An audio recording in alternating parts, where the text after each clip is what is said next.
네, 오늘 설교의 제목은 성찬의 기억입니다. 성찬의 기억. 우리 교회는 매주 성찬 예배를 드리고 있습니다. 이제 성찬식이 교회에서 드리는 예배의 가장 중심축에 있다고 하겠습니다. 그래서 오늘 설교는 우리 교회에서 매주 드리는 이 성찬식, 성찬 예배, 이 성찬식이 왜 이렇게 중요한지 잘 모르시는 분들을 위해서 준비했습니다.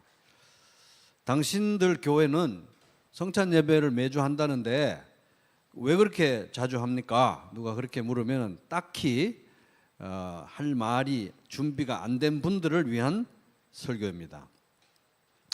또는 성찬 예배를 매주 드리면서 내가 이 성찬에 매주 참여하기는 하는데 이 성찬 시간에 내가 뭘 해야 되는 건가? 이것을 이제 잘 모르는 분들, 또는 이 성찬이 나에게 무슨 의미인가, 이것이 불분명한 분들을 위해서 준비한 설교입니다. 또는 성찬 예배를 매주 드리긴 하는데 앞에 얘기했던 그런 의미들을 잘 알기는 하지만 성찬의 감동과 의미가 퇴색되어 가고 있는 중에 있는 분들을 위해서 준비했습니다. 또는 나는 성찬을 너무 사랑한다, 이런 분들은 성찬의 가장 기본적인 의미를 되새기는 기쁜 시간이 되기를 바라는 마음으로 말씀을 준비했습니다. 그러니까 다 해당되는 거겠죠? 자, 먼저 일단 생각해 볼 것은 매주 교회에서 성찬식을 하는 거, 성찬 예배를 드리는 거, 이거에 대해서 한번 생각해 보겠습니다. 다른 교회들은 1년에 뭐 한두 번, 서너 번 이렇게 성찬식을 하거든요. 이게 좀 비정상적인 게 아닌가? 왜 그렇게 매주 합니까? 이런 질문에 대한 답을 먼저 하도록 하겠습니다. 누가 그렇게 물으면, 아니면 속으로 그렇게 생각했다면 이 말씀을 기억하시기 바랍니다. 사도행전 2장 42절, 그들은 사도들의 가르침을 받고 교제하며 빵을 떼는 것과 이 성찬식이에요. 성찬. 빵을 떼는 것과 기도하는 일에 전념했습니다. 사도행전 2장 42절. 그러니까 이 초대교회는 성찬을 중심으로 모였고 성찬에 대해서 진심이었습니다. 진심. 굉장히 전념하고 있었습니다. 실제로 초대교회에서는 주일날 우리가 교회 간다, 주일날 교회 간다고 할 때 왜 주일날 교회 가느냐? 성찬하러 교회 간다, 이렇게 생각할 정도였습니다. 사도행전 20장 7절, 안식 후 첫날 주일날 우리는 빵을 떼기 위해서 모였습니다. 사도행전 20장 7절. 성찬하려고 모였습니다. 교회 왜 갑니까? 빵을 떼러 갑니다. 성찬식 하려고 갑니다. 이럴 정도였다는 것입니다. 종교개혁자 칼빈도 매주 성찬 예배가 행해져야 된다고 강력하게 생각했습니다. 칼빈이 쓴 기독교 강요에 이런 말이 나옵니다. 주의 만찬은 적어도 일주일에 한 번은 그리스도인들의 모임 시에 행해져야만 했으며 그것을 통해 우리를 영적으로 양육할 약속들이 선포되어야만 했다. 또 이런 말이 있습니다. 성찬은 일종의 계속적인 양식이어야 되는데, 계속 먹어야 되는 양식이어야 하는데, 그것을 가지고서 그리스도는 신자들의 가족을 영적으로 먹이신다. 기독교 강요에 나오는 내용입니다. 이제 최근 한국 교회 전반에서도 이 성찬의 중요성에 대한 인식이 새로워지고 있는 중입니다. 그래서 성찬을 매주 실행해야 된다고 하는 이 학자들의 주장이 나오고 있습니다. 예를 들어서 이 장로교 고신 측 고려신학대학원에서 역사신학을 가르치는 이성호 교수님이라는 분이 있는데요. 이성호 교수님, 이분이 최근에 책을 썼는데 제목이 성찬, 배부름과 기쁨의 식사라는 책을 썼습니다. 거기 보면 이런 얘기가 나옵니다. 모든 신학은 본질적으로 실천입니다. 성찬도 마찬가지입니다. 성찬의 본질에 대한 이해가 바뀌면 그와 관련된 교회의 실천적인 측면도 바뀔 수밖에 없습니다. 한국 교회가 성찬에 대해서 이렇게 소홀히 한 것은 성찬에 대한 이해가 근본적으로 잘못됐기 때문이다, 이런 얘기입니다. 그러면서 얘기합니다. 예를 들어서 한국 교회가 성찬을 1년에 고작 한두 차례 실시한다면 그 자체가 이미 그리스도의 몸에 대한 교회의 몰이해를 드러낸다고 할 수 있습니다. 75페이지 나오는 얘기고요. 또 이런 얘기를 합니다. 권징과 성찬이, 권징은 이제 교회 징계를 말하는 거죠. 교회 이제 징계 중에 뭐 성찬 3개월 수찬하지 마십시오, 성찬 참여하지 마십시오, 이런 징계 조치 같은 걸 말하는 겁니다. 권징과 성찬이 밀접하게 연결되어 있다면, 이제 실제로 권징이 살아 있어야 그 교회가 건강한 교회다, 이제 이렇게 우리가 성경적으로 볼 수 있는데, 권징과 성찬이 밀접하게 연결되어 있다면 우리는 성찬을 현재보다 훨씬 자주, 가능하다면 칼빈이 소망한 대로 적어도 일주일에 한 번 실시해야 할 것입니다. 성찬식을 1년에 고작 2번 실시하는 교회에서 누군가에게 3개월의 수찬 정지를 선고한들 그러한 권징이 무슨 실질적 의미가 있겠습니까? 근데 실제로 이 교수님이 개척한 교회는 매주 성찬 예배를 하고 있고요. 또 이 교수님의 제자였던 것 같은데, 우리 예전에 그 새가족반이라고 공부했던 책 있죠. 그 책의 저자인 이정규 목사님 교회에 가도 매주 장로교회인데 성찬 예배 드립니다. 그러므로 우리가 이제 잘 알아야 되는 것은 성찬을 매주 실시하는 것은 매우 성경적인 것이고, 교회사적으로 볼 때, 신학적으로 볼 때 정당한 근거를 가지는 정상적인 교회의 모습이다 하는 것입니다.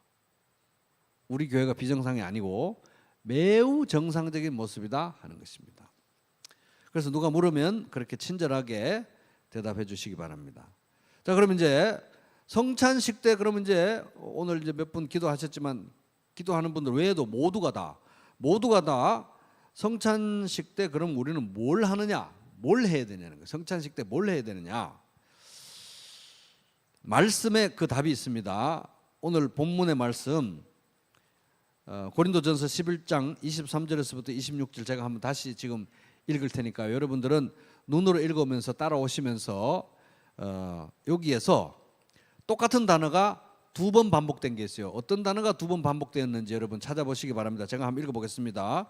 내가 너희에게 전한 것은 주께 받은 것이니 곧 주 예수께서 잡히시던 밤에 떡을 가지사 축사하시고 떼어 이르시되 이것은 너희를 위하는 내 몸이니 이것을 행하여 나를 기념하라 하시고, 식후에 또한 그와 같이 잔을 가지시고 이르시되 이 잔은 내 피로 세운 새 언약이니 이것을 행하여 마실 때마다 나를 기념하라 하셨으니 너희가 이 떡을 먹으며 이 잔을 마실 때마다 주의 죽으심을 그가 오실 때까지 전하는 것이니라. 2번 반복된 말은 무엇인가요? 맞습니다. 네, 기념하라 2번 사용됐죠.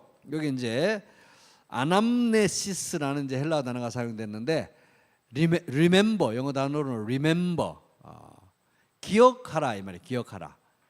기념은 약간 좀 퇴색된 의미 같고 기억하라가 더 정확합니다. 기억하라. 기억하라는 말이 2번 사용돼요. 요 짧은 문단에. 무엇을 기억하는가? 사실 무엇을 기억하는가라는 질문도 좀 정확한 질문 아닙니다. 누구를 기억하는가가 더 정확한 질문이죠. 누구를 기억해야 됩니까? 예수 그리스도를 기억해야 되는 것입니다. 그래서 우리는 성찬 시간에 예수님을 기억해야 되는 것입니다. 예수님을 기억하는 시간이 성찬 예배 시간이다.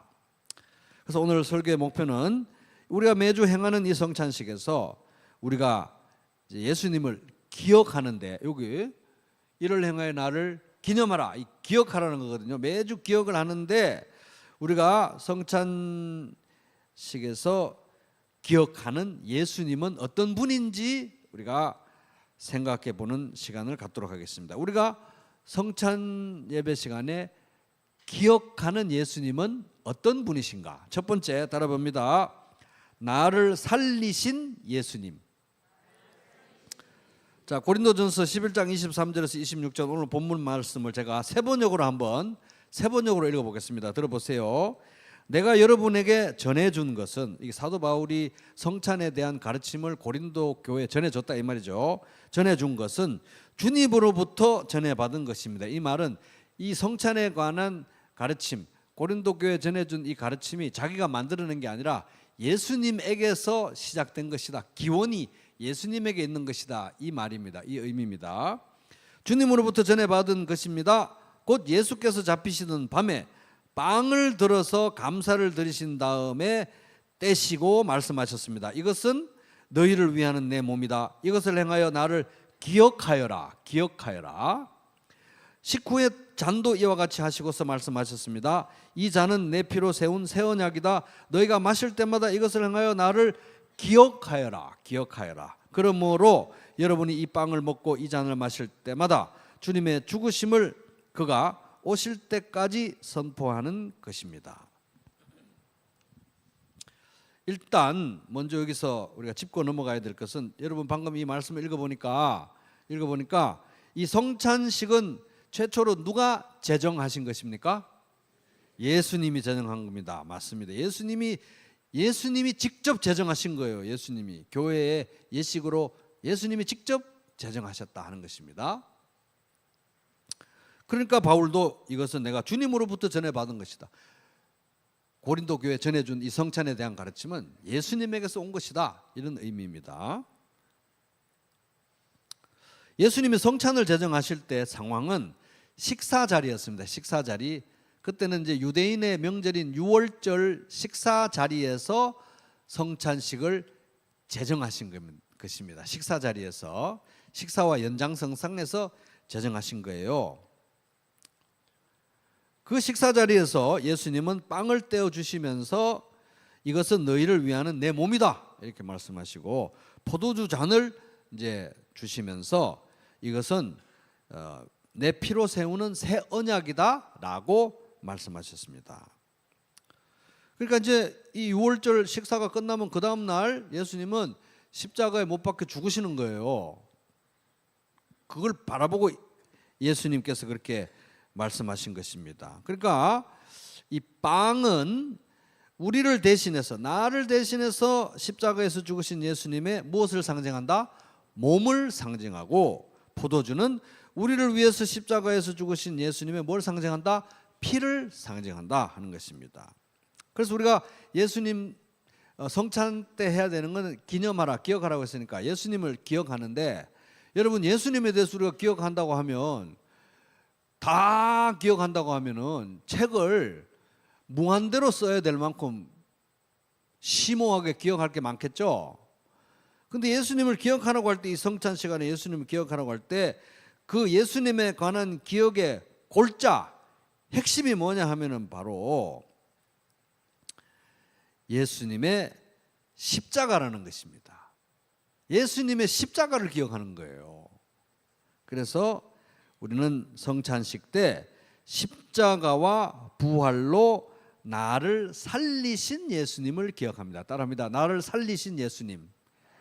그래서 우리가 성찬 시간에 기억하는 예수님은 나를 살리신 예수님. 자, 두 번째, 성찬 시간에 우리는 기억하는 예수님은 어떤 예수님이냐? 따라합니다. 나와 함께 하시는 예수님.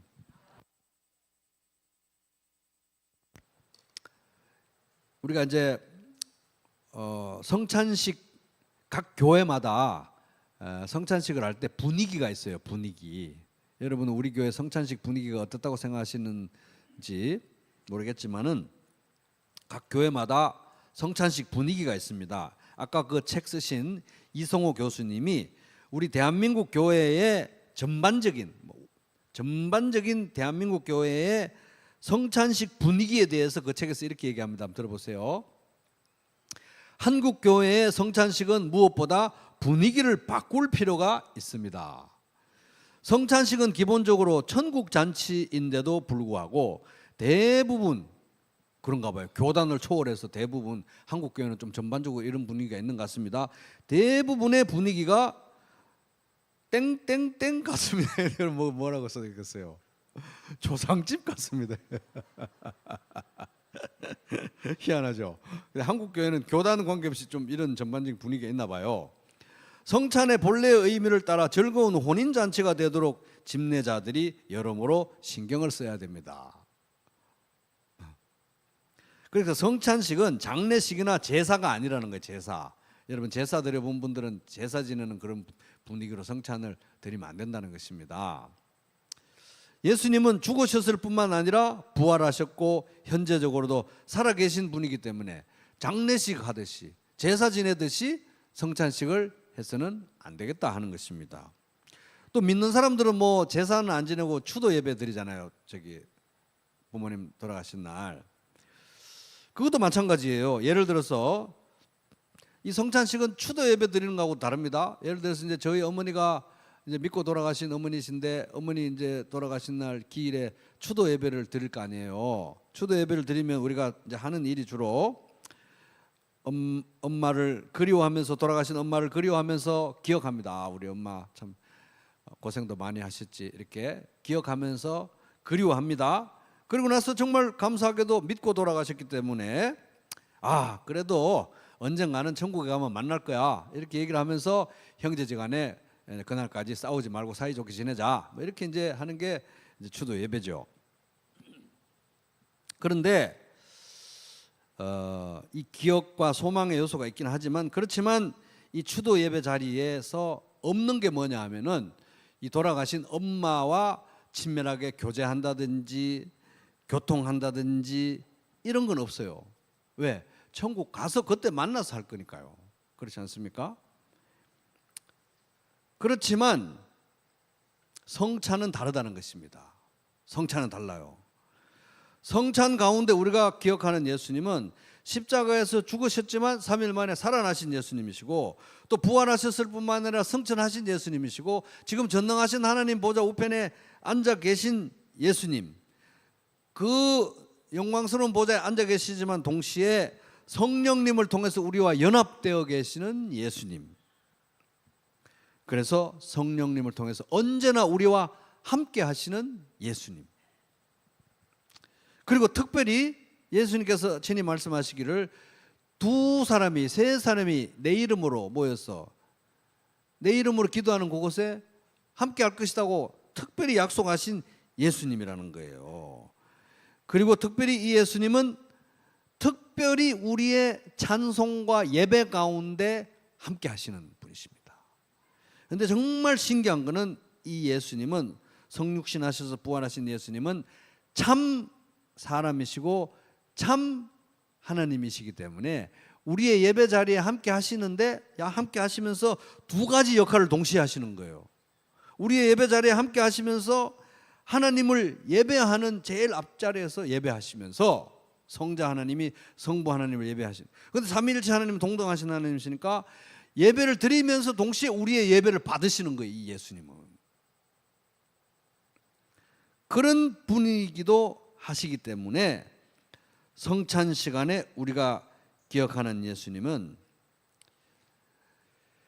과거에 우리를 구원하신 예수님이시기도 하지만 현재 우리와 함께 하시고 우리의 예배 가운데 함께 하시는 현재적 예수라 이 말입니다. 따라 보겠습니다. 현재적 예수.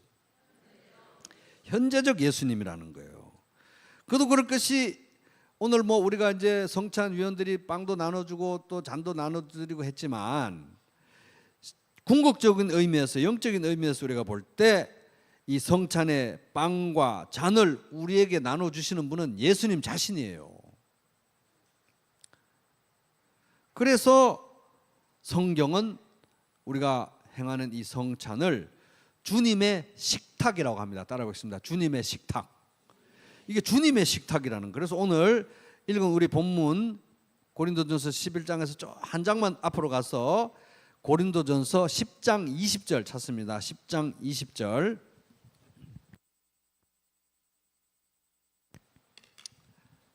같이 읽겠습니다. 시작. 무릇 이방인이 제사하는 것은 귀신에게 하는 것이요 하나님께 제사하는 것이 아니니 나는 너희가 귀신과 교제하는 자가 되기를 원하지 아니하노라.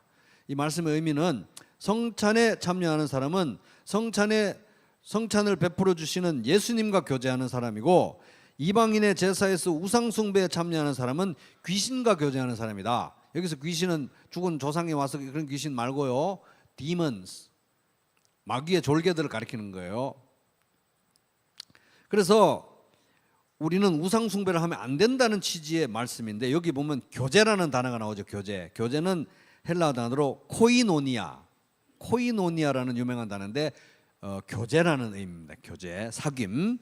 그래서 성찬 예배는 우리가 이 주님의 식탁이고, 현재적으로 성찬 예배를 할 때 우리가 귀신이 아니고요, 마귀의 그 졸개들이 아니라 예수님과 교제하는 거예요. 코이노니아. 현재적으로 예수님과 교제하는 것이라는 것이 사실입니다. 그래서 같은 서신서 고린도전서 1장 9절에 보면 너희를 불러 그의 아들 예수 그리스도 우리 주와 더불어 교제하게 하시는 하나님은 미쁘시도다. 우리는 구원받고 예수님과 교제하는 사람인데, 가장 영광스러운 교제 자리가 우리가 공동체적으로 성찬을 대할 때 주님이 직접 빵과 잔을 주시면서 우리와 코이노니아, 교제하신다는 의미인 것입니다. 자, 그 다음 21절, 10장 21절 같이 읽습니다. 시작. 너희가 주의 잔과 귀신의 잔을 겸하여 마시지 못하고 주의 식탁과 귀신의 식탁에 겸하여 참여하지 못하리라. 이건 뭐 귀신의 식탁에 가서 우상 숭배하다가 주님의 식탁에 와서 성찬도 드리다 이렇게 하지 말라는 얘기입니다. 주님의 식탁이라는, 이 성찬이 주님의 식탁이라는 것입니다. 그러니까 오늘 이 궁극적인 의미에서, 영적인 의미에서 우리가 이 성찬을 해석하면 살아계신 예수님이 식탁을 차리고 우리를 초대하시고 빵과 잔을 우리에게 주신 거예요. 이 성찬이 주님의 식탁이니까 주님의 식탁에 참여하는 사람들에게는 시편 23편 5절의 말씀이 응하는 것입니다. 주께서 내 원수의 목전에서 내게 상을 차려주시고 기름을 내 머리에 부으셨으니 내 잔이 넘치나이다. 이 의미인 것입니다. 그래서 성찬 예배 가운데 우리가 기억하는 예수님은 2000년 전에 십자가와 부활로 우리의 구원을 이루신 역사적 예수일 뿐만 아니라 지금도 살아계셔서 늘 우리와 함께 하시고, 특별히 성찬을 우리에게 베푸시는, 살아계셔서 우리와 함께 하시는 현재적 예수다 이 말이에요. 따라 보겠습니다. 현재적 예수. 네, 현재적 예수. 자, 우리가 성찬 예배 시간에 기억하는 예수님은 어떤 예수님이냐? 따라 보겠습니다. 세 번째, 다시 오실 예수님.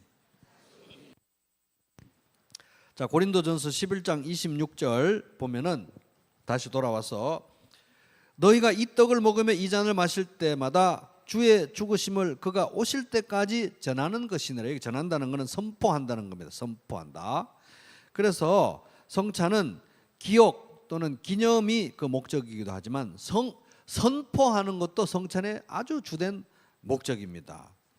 우리가 일주일간 얼마나 허둥지둥 이리 뛰고 저리 뛰고 이리 날뛰고 저리 날뛰다가 오늘 여기에 왔습니까? 이 자리에 오기까지 주님의 도우심이 아니면 여기 한 번도 이 자리에 제대로 나올 수가 없습니다. 우리의 저 깊은 내면에서 작동하고 있는 죄책감과 두려움과 수치심이 우리도 모르게 막 작동을 해가지고 우리는 정말 어떻게든 살아남으려고 이리 뛰고 저리 뛰고 하다가 그렇게 한 주간의 삶을 뒤로하고 주님의 은혜로 이 성찬의 자리에 나오면은 이 빵과 잔을 차려놓고 주님의 식탁을 차려놓고 예수님께서 먼저 우리에게 선포하시는 거예요. 십자가의 효력이 여전히 유효하다, 영원히 유효하다, 이렇게 예수님이 선포해 주시는 것입니다. 빵과 잔을 통해서 예수님이 선포해 주시는 거예요.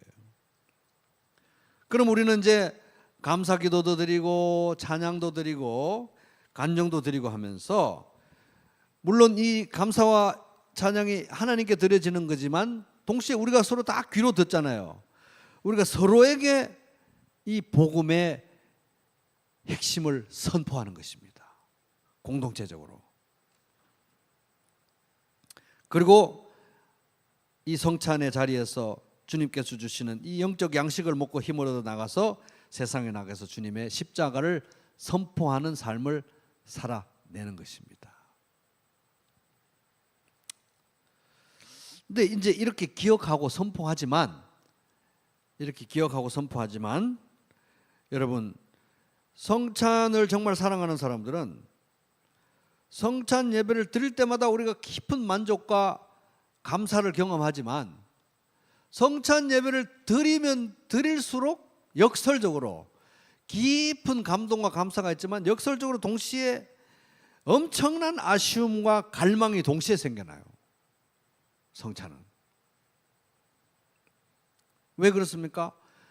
이렇게 성찬을 대하면서 빵과 잔을 놓고 영적으로 우리 가운데 임재하시는 예수님을 기억하면서 역사적 예수, 현재적 예수 이렇게 기억하면서 그 임재를 경험하면서 예배드려도 이렇게 행복한데 이 예수님을 지금 우리가 눈으로 못 보잖아요. 눈으로. 그러니 눈으로 직접 보고 손으로 만지고 같이 이렇게 먹고 마시면 얼마나 더 좋을 것이냐. 그래서 성찬을 드릴 때 우리는 깊은 만족과 감사가 있지만 드리면 드릴수록 역설적으로 와, 더 보고 싶다. 실물을 보고 싶다. 이런 아쉬움과 갈망이 우리 가운데 역설적으로 동시에 일어나는 것입니다. 그렇지만 기쁜 소식은 뭡니까? 이렇게 제한된 성찬은 이제 곧 끝이 날 것이고 이제 예수님이 다시 오시는 날 우리는 주님을 눈으로 보면서 손으로 만지면서 그 예수님과 함께 먹고 마실 날이 온다 하는 것입니다. 누가복음 22장 16절 내가 너희에게 말한다. 유월절이 하나님 나라에서 이루어질 때까지 하나님 나라가 완성돼서 거기서 너희와 함께 먹고 마실 때까지 나는 다시는 유월절 음식을 먹지 않을 것이다. 그러니까 그가 오실 때까지 우리가 제한된 환경에서 성찬을 대하지만 이제 곧 예수님이 다시 오시면 진짜 우리가 눈으로 실물을 보고 손으로 만지면서 예수님과 함께 먹고 마실 날이 온다 하는 것입니다. 성찬의 모든 실질이 구체적으로 이루어지는 날이 온다. 그래서 우리가 성찬 예배 때 기억하는 예수님은 2000년 전에 십자가와 부활로 우리를 구원하신 역사적 예수, 지금도 살아계셔서 우리와 함께 하시는 현재적 예수, 그리고 이제 곧 세상을 심판하고 우리를 구원하신 이 구원을 완성하시기 위해서 다시 오실 미래적 예수. 그러므로 우리가 성찬 때 예수님을 기억하는 이 기억은 매우 특별한 기억입니다. 매우 특별한 기억. 과거적인 기억이면서 동시에 현재적인 기억이면서 동시에 미래적인 기억이에요. 매우 특별한 기억입니다. 그래서 이것은 살아있는 기억이고 우리를 살리는 기억이다 하는 것입니다. 자, 오늘 말씀의 교훈을 한마디로 요약합니다. 들어볼게요. 한결같은 예수님.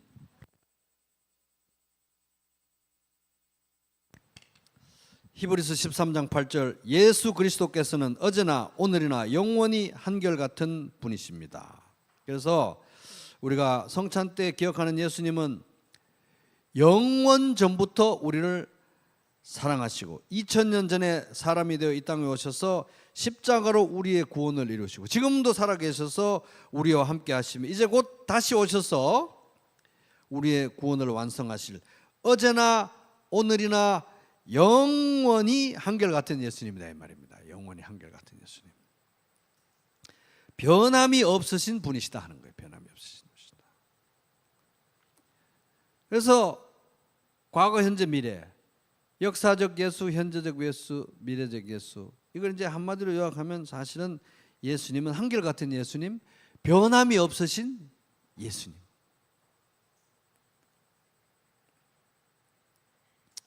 자, 여러분 이제 저를 보십시오. 예수님이 변함이 없는 분이다. 여러분 잘 들어보세요. 예수님이 변함이 없는 분이다. 우리처럼 맨날 이랬다 저랬다 막 이랬다 저랬다 이런 분이 아니고 변함이 없는 분이시다. 그리고 한결같은 분이시라는 사실은 우리 신앙에 있어서 너무 중요한 일입니다. 진짜 너무너무 중요한 일입니다. 이게 무너지면은 다 무너져요. 예수님이 변함이 없다는 사실에 흔들리잖아요. 다 흔들리고 다 무너집니다. 너무 중요해요. 예수님이 변함이 없다는 사실이 너무너무 중요하고 이게 무너지면 다 무너진다. 그래서 여러분 이게 무너지면 절대 안 되니까 옆 사람에게 눈을 부라리면서 한번 옆 사람이 이럴 때 한번 눈을 부라리면서 이게 무너지면 다 무너집니다. 이렇게 한번 얘기 좀 해주세요. 삿대질 하지 마시고.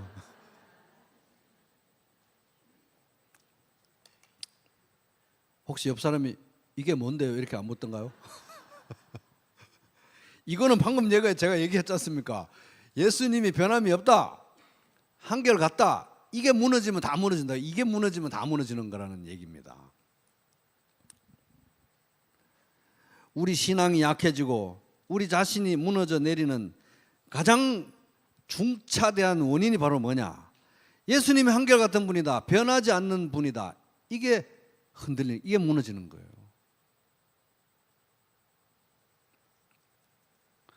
처음에 뭐 예수 믿으라고 할 때는 뭐 다 은혜로 구원받습니다. 무조건 오십시오. 뭐 이렇게 하더니 오직 은혜로 구원받고 수고하고 무거운 짐진 자들은 다 내게로 오라고 온갖 감언 이설로 그렇게 예수 믿으라고 하더니 예수 믿고 침례 받는 날부터 그냥 빡세게 막 돌리면서 구원받은 사람이 어떻게 그 모양이냐고 하면서 맨날 그러더니 이렇게 오랫동안 비실비실하고 있으니까 당신 천국에 갈지 안 갈지 잘 모르겠어요. 이렇게 마치 예수님이 변한 것처럼. 그럼 변하는 예수님이 아니라는 거예요. 처음에 나를 이런 양으로 막 찾으실 때는 막 엄청난 사랑으로 그렇게 찾다가 찾아가지고 이제 우리에 딱 들어오고 나면은 막 갈고 가지고 하는 그런 예수님이 아니라는 것입니다. 그러니까 예수님이 변하지 않는다. 한결같은 분이시다. 이게 무너지면 다른 것도 다 무너지고 다 흔들리고 다 신앙이 내가 나락으로 빠지는 거예요. 너무너무 중요한 게 옆 사람에게 한 번만 더 아까보다 더 강렬하게 시선을 쳐다보면서 애타는 마음으로 이게 무너지면 다 무너집니다. 이렇게 한번 애타는 마음으로 한 번만 더 해보세요. 이게 무너지면 다 무너집니다. 여러분 영국 역사상 가장 위대한 설교자로 꼽히는 19세기 영국 설교자 찰스 스펄전 목사님 있습니다. 찰스 스펄전 설교의 황태자라고 막 불릴 정도로 진짜 뭐 황금 이빨이다 뭐 이럴 정도로 너무너무 설교를 잘해가지고 찰스 스펄전 목사님. 근데 이분은 목회 중에 설교를 막 주중에 뭐 엄청나게 했어요. 돌아서면 설교할 정도로 많이 했는데 뭐 남들 한 두세 배로 살았대요. 하여튼 그렇게 열정적으로. 근데 1865년부터 1885년 사이에 20년 동안 이때가 이제 나이가 31살부터 51살 20년 동안에 걸쳐서 이제 뭐 주중에 여러 번 설교하니까 그 중에 한 이제 타임은 쭉 이래 가지고 20년 동안 10편 1편부터 150편까지 전체를 쭉 강해 설교를 했대요. 근데 이렇게 그 이분이 쓴 시편 그 강해집은 정말 주옥 같습니다. 제가 정말 볼 때 이 시편 주석 중에 이렇게 잘 쓴 책은 거의 없다 싶을 정도로 참 잘 썼습니다. 근데 이 시편을 강해하던 이 20년 동안 이분은 개인적으로 너무너무 힘들었어요. 건강이 너무 육체적 정신적 건강이 너무 안 좋았습니다. 문제가 뭐였냐면 신경통이 심했고요. 통풍이 심해가지고 종종 걷지도 못하고 글도 이걸 제대로 못 쓸 정도였답니다. 그리고 심한 두통이 있어가지고 너무너무 괴로웠다는 거예요. 설교자가 성경 연구하는데 두통이 있으면 얼마나 괴로웠겠습니까? 그런데 거기다가 설상가상으로 깊은 우울증을 앓았대요. 깊은 우울증을. 근데 이제 나중에 제가 어디서 들었는데 이분이 목회 초기에 이렇게 막 교회가 막 잘 될 때 교회가 홀라당 다 타버렸대요. 누가 어떻게 돼가지고. 그래서 막 급하게 다 탈출해 나왔는데 교회가 자기 눈앞에서 헐헐 다 타버리는 걸 다 봤다는 거예요. 아마 그게 평생 트라우마로 좀 남았지 않겠냐 이렇게 얘기도 합니다. 근데 이번에 깊은 우울증을 앓으면서 20년 동안 이 시편 연구를 참 필사적으로 연구를 해서 설교를 하고, 그걸 마치고 7년 뒤에 58세에 사망했는데, 돌아가셨는데, 그때부터는 뭐 더 건강이 안 좋아지다가 돌아가셨다는 거예요. 그런 상황에서 그렇게 명설교를 남겼습니다. 그래서 이제 요즘 이제 우울증을 연구하는 사람들, 그리고 이제 스펄전 목사님의 생애를 잘 아시는 분들은, 아, 요즘 같았으면은 이 스펄전 목사님이 큰 도움을 받을 수 있었겠다. 약이 좋잖아요, 요새는. 그래서 약을 좀 드셨으면 너무너무 좋았을 것 같은데, 그러니까 이분은 생으로 약도 안 드시고 우울증 약도 안 드시고 이걸 견뎠다는 거예요. 자, 요 대목에서 우리가 한번 짚고 넘어가야 될 사항은, 자, 퀴즈.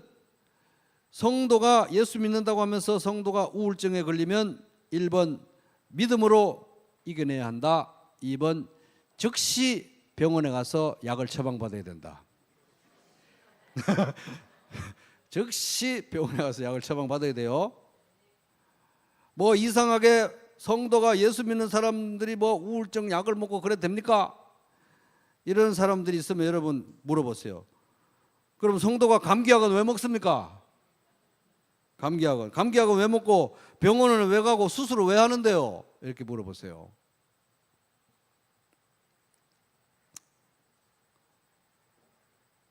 그럼 또 누가, 아, 그럼 감기약도 안 먹으면 될 거 아닙니까? 그러면 그러지 말라고 그러고 빨리 병원에 가라고 해야 됩니다. 즉시 가서 약을 처방받아야 됩니다.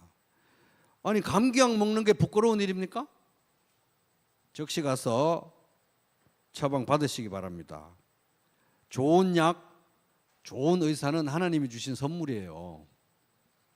자, 그건 그렇게 하고, 어쨌든 이 스펄전 목사님이 깊은 우울증에 시달리면서 몸도 아프지 마음도 아프지 그러면서 시편 강해를 1편부터 150편까지 쫙 했는데, 그 강해를 하시면서 보니까 자기가 이 깊은 우울감에 시달리면서 사는데 자기 마음하고 가장 이심전심인 시편이 하나 있는데, 그게 77편이라는 거예요. 럭키 세븐인데 77인데 어떻게 제일 우울한 그런 깊은 동감을 주는 시였다는 거예요. 그러니까 여러분, 이제 우리 77편을 지금 찾지는 않겠습니다만은, 하여튼 이 시편 중에 제일 우울한 시가 뭐냐? 손꼽히는 중에 참 둘째가 나면 서러운 시가 시편 77편이다. 얼마나 우울한지 제가 세 번역으로 한번 읽어볼 테니까 여러분 찾지 마시고 한번 들어보세요. 77편 1절부터 제가 9절까지 세 번역으로 읽어봅니다. 이 아삽의 시인데요, 아삽이라는 사람이 이렇게 우울했고, 이걸 읽으면서 스펄전은 정말 이심전심이다, 내 마음이 딱 이건데, 이러던 시예요. 들어보세요. 내가 하나님께 소리 높여 부르짖습니다. 부르짖는 이 소리를 들으시고 나에게 귀를 기울여 주십시오. 내가 고난당할 때 나는 주님을 찾았습니다. 밤새도록 두 손을 치켜들고 기도를 올리면서 내 마음은 위로를 받기조차 마다하였습니다. 내가 하나님을 생각하면서 한숨을 짓습니다. 주님 생각에 골몰하면서 내 마음이 약해집니다. 주님께서 나를 뜬 눈으로 밤을 지새우게 하시니 내가 지쳐서 말할 힘도 없습니다. 내가 옛날 곧 흘러간 세월을 회상하며 밤에 부르던 내 노래를 생각하면서 생각에 깊이 잠길 때 내 영혼이 속으로 묻기를, 주님께서 나를 영원히 버리시는 것일까? 다시는 은혜를 베풀지 않으시는 것일까? 한결같은 그분의 사랑도 이제는 끊기는 것일까? 그분의 약속도 이제는 영원히 끝나버린 것일까? 하나님의 은혜를 베푸시는 일을 잊으신 것일까? 그의 노여움이 그의 긍휼을 거두어 들이신 것일까 하였습니다. 엄청 우울하죠. 이렇게 막 이 아삽이 나락의 구렁텅이에서 이 우울하게 슬프게 막 짐승처럼 부르짖다가 이 기도 중에 자기가 이 나락의 구렁텅이에 왜 빠져들어가게 됐는지 시작점을 딱 발견한 거예요. 내가 이 나락의 구렁텅이에 빠진 원인이 뭔지 딱 잡아낸 것입니다. 그게 바로 그 다음에 10절에 나오는데, 우리 개역 개정 성경은 요 의미를 아쉽게도 잘 못 살렸습니다. 그래가지고 다른 번역으로 제가 읽어보겠습니다. 공룡성경 10절 보면 이렇게 나옵니다. 제가 말합니다. 이것이 나의 아픔이네. 이것이 나의 아픔의 시작이었구나.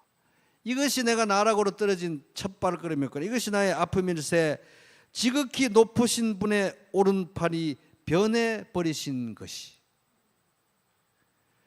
지존자 전능하신 하나님의 그 전능하신 나를 돕는 오른팔이 이제 힘을 잃어버렸나? 나를 안 돕나? 변해버렸나?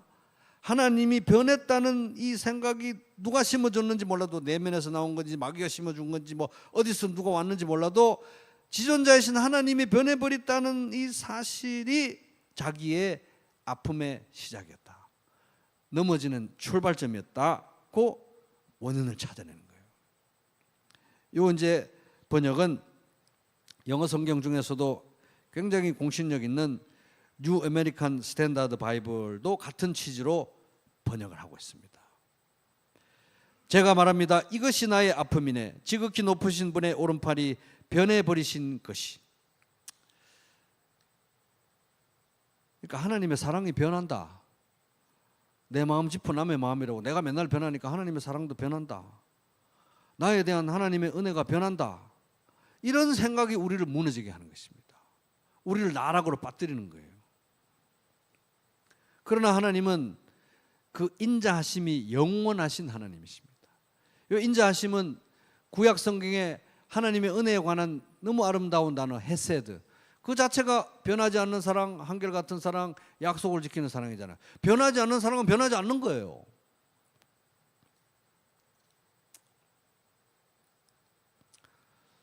히브리서 13장 8절 예수 그리스도께서는 어제나 오늘이나 영원히 한결같은 분이십니다. 역사적 예수, 현재적 예수, 미래적 예수, 예수님의 사랑에 변함이 없다는 것을 여러분 꼭 기억하시기 바랍니다. 엄청 따뜻하고 긍휼히 여기는 마음으로, 불쌍히 여기는 마음으로 이 사람을 보면서 당신에 대한 예수님의 사랑은 절대 안 변해요. 이렇게 한마디만 좀 해봐봐요. 한번.